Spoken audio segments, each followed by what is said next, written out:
السلام علیکم ورحمۃ اللہ وبرکاتہ۔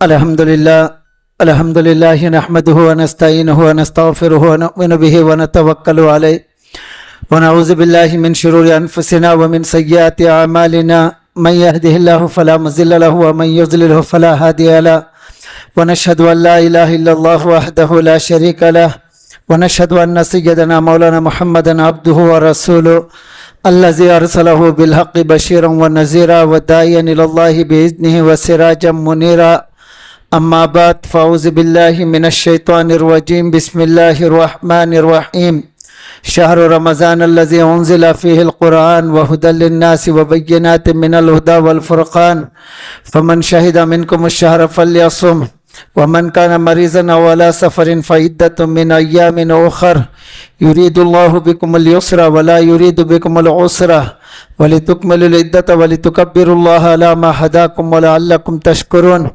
صدق الله العظيم وقال النبي صلى الله عليه وسلم شعبان شهر رمضان شهر الله أو كما قال عليه الصلاة والسلام۔ محترم حاضرین، شعبان کا مہینہ ہے اور آج اس ماہ کا چوتھا جمعہ ہے، اور آج خطبے کا موضوع استقبال رمضان کے بارے میں ہے۔ اسی کے متعلق میں نے قرآن کریم کی ایک آیت بھی تلاوت کی ہے اور جناب محمد رسول اللہ صلی اللہ علیہ وسلم کی ایک حدیث بھی پیش کی ہے۔ اللہ تعالیٰ ارشاد فرماتے ہیں شہر رمضان الذی انزل فیہ القرآن، رمضان کا مہینہ یہ وہ مبارک مہینہ ہے جس میں قرآن پاک کو نازل کیا گیا ہے، جو لوگوں کے لیے ہدایت ہے، کھلی نشانیاں موجود ہیں، حق اور باطل میں فرق کرنے والی کتاب ہے۔ اور جو شخص تم میں سے رمضان کے مہینے کو پائے اس میں روزہ رکھا کرے، اور جو شخص رمضان کے مہینے میں بیمار ہو جائے یا کہیں سفر میں چلا جائے تو ان دنوں میں روزہ مت رکھا کریں بلکہ اور دنوں میں روزہ رکھا کریں۔ اللہ تعالیٰ تم پر آسانی کو چاہتا ہے، تنگی کو نہیں، تاکہ تم اللہ کا شکر بجا لاؤ۔ حدیث میں موجود ہے، رسول اللہ نے ارشاد فرمایا شعبان شہر رمضان شہر اللہ، شعبان میرا مہینہ ہے، رمضان اللہ کا مہینہ ہے۔ اس مہینے کی فضیلت اس سے بڑھ کر اور کیا ہو سکتی ہے؟ حدیث میں موجود ہے، رسول اللہ صلی اللہ علیہ وسلم نے ارشاد فرمایا رمضان کا مہینہ صبر کا مہینہ ہے، اور صبر کا بدلہ کیا ہے؟ جنت ہے۔ حدیث قدسی میں موجود ہے، اللہ تعالیٰ خود فرماتے ہیں الصوم لی وانا اجزی بہ، روزہ میرے لیے ہے اور روزے کا بدلہ میں خود دیتا ہوں۔ اور ایک حدیث میں یہ کہا گیا روزے کا بدلہ میں خود ہی ہوں۔ حضرت بایزید بستامی رحمۃ اللہ علیہ بہت بڑے اللہ والے گزرے ہیں، بے شمار ان کی کرامتیں ہیں۔ جب ان کا انتقال ہو گیا کسی نے ان کو پوچھا بتاؤ اللہ نے تمہارے ساتھ کیا معاملہ کیا ہے؟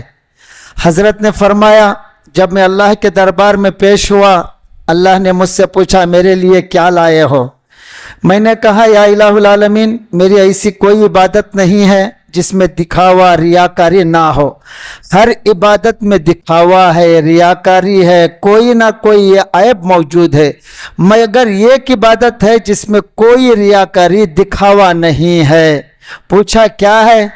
میرا ایمان اتنا مضبوط تھا، میرا عقیدہ اتنا مضبوط تھا، سب کچھ کرنے والی ذات آپ کی ہے، آپ ہی نفع کے مالک ہیں، نقصان کے مالک ہیں، مشکل کشا ہیں، ہر چیز پر آپ قدرت رکھنے والے ہیں۔